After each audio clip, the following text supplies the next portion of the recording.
आपण बघत आहात विदर्भनंदन न्यूज नेटवर्क आणि बघू शकता जंगली प्राणी हिरण इकडे पाहायला मिळत आहे। शेतकऱ्याच्या शेतामध्ये वन्यजीव शिरलेले आहे आणि बघू शकता आपण कशा प्रकारे शेतकऱ्याच्या शेताचे नुकसान केले जात आहे आणि वन विभाग काय करेल, त्याचे वन हद्द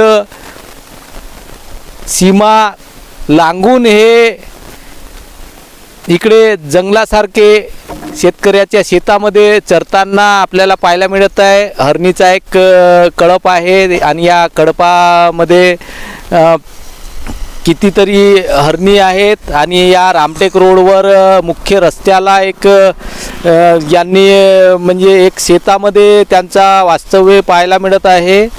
बघू शकता आपण कशा प्रकारे पराठीच्या शेतात हे वावरत आहेत आणि शेतकऱ्याचा नुकसान सुद्धा होतो या अशा प्राण्यांमुळे। जंगली प्राणी आहेत आणि यांना कशा प्रकारचा म्हणजे धोका निर्माण करता येत नाही। हे वन विभागाची संपत्ती आहे। बघू शकता आपण शेतकऱ्याची संपत्ती नष्ट करताना आपल्याला पाहायला मिळत आहे।